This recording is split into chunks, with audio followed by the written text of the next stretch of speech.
Stop everything for a moment, because what just unfolded in Washington is not routine politics, not campaign drama, and not another temporary headline that fades by morning. Something far more consequential has taken place. Something that only happens when the machinery of power decides patience has expired in a secured wing of the Capitol behind doors that almost never close as tightly. Senior Senate leaders came face to face with Donald Trump in a meeting that insiders are already describing as irreversible. This wasn't a discussion meant to persuade or posture. It was a confrontation designed to deliver a message that could no longer be delayed. The kind of message institutions deliver only when they believe the stability of the system itself is being tested beyond tolerance. The room was sealed, staff were dismissed, devices removed, and the tone was not emotional but absolute. This was the sound of the guardrails snapping back into place. What triggered this sudden move was not rumor or media pressure, but a legal shockwave that hit earlier in the day. The Supreme Court refused to intervene on Trump's latest attempt to halt election-related prosecutions.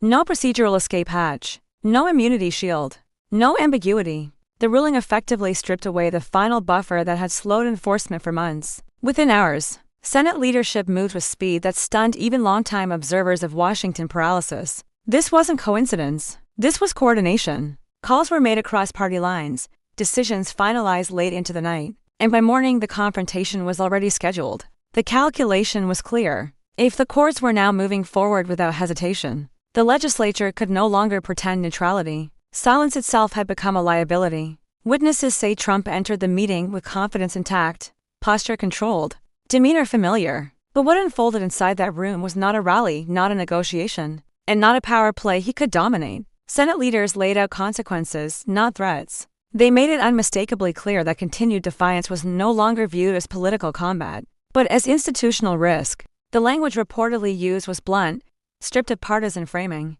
The message was the same from both sides of the aisle: this path ends badly, and it ends soon. Trump pushed back, accused, dismissed, challenged. But for the first time, those challenges didn't change the temperature in the room. No one flinched.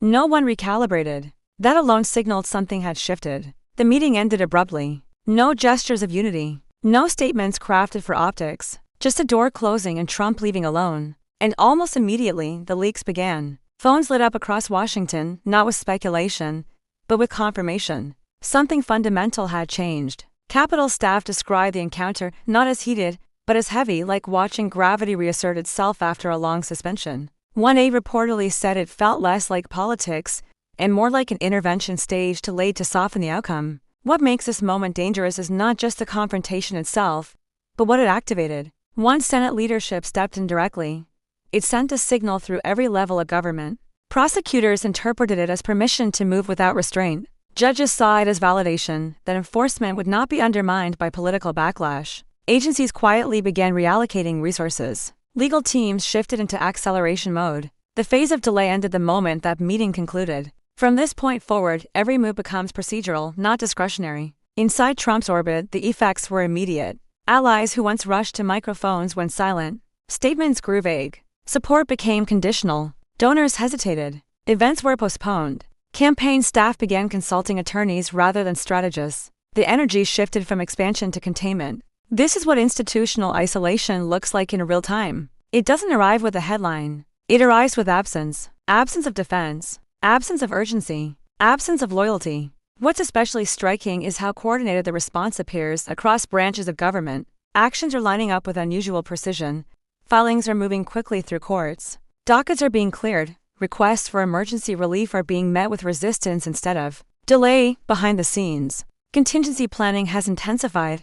Security postures adjusted, intelligence briefings updated, diplomatic channels reassured. None of this is theatrical, it's administrative. And administrative power is far more dangerous than public outrage. Trump, meanwhile, remains defiant in tone. But insiders describe a noticeable shift. The bravado is still there, but the leverage is not. Threats to mobilize supporters now carry legal consequences. Statements are weighed for exposure. Every word risks being interpreted as obstruction, intimidation, or worse. The room for improvisation has narrowed dramatically. This is no longer a narrative battle. It's a compliance test. International observers are paying close attention. Allies are quietly relieved that institutional mechanisms appear to be functioning. Markets are uneasy.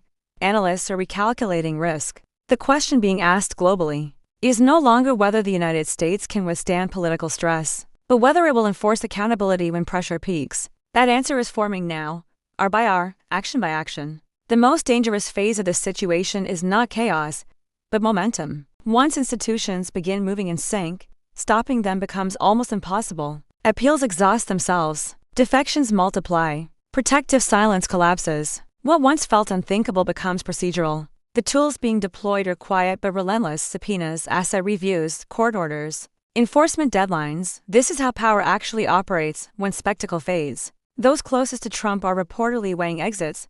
Some are preparing statements, others are distancing privately. The inner circle tightens while simultaneously thinning. That paradox is a classic indicator of collapse. When loyalty becomes risk rather than protection, survival instincts take over. History shows that this stage does not reverse, it accelerates. This is not about revenge. It's not about elections. It's not even about Trump as an individual anymore. It is about whether institutions reclaim authority after years of stress testing, or whether defiance succeeds by sheer exhaustion. The Senate confrontation marked the moment delay was no longer acceptable. The system chose motion over caution. As night falls over Washington, the city is bracing for reaction. Statements will come. Accusations will fly. Emergency motions will be filed. But the core reality remains unchanged. The machinery has engaged. The process has begun. And once that happens, outcomes are determined not by volume or outrage, but by procedure and endurance. What began as political conflict has crossed into institutional enforcement. The shift is subtle but absolute.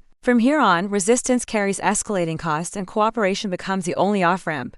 Whether Trump recognizes that or not is almost irrelevant. The system has already moved past persuasion. This is a point of no return. The moment when the balance tipped, when patience expired, and when power stopped reacting and started acting. Nothing that follows will resemble the past. The assumptions that protected delay, ambiguity, and endless defense have collapsed. The confrontation in that locked room didn't end a chapter. It began an endgame.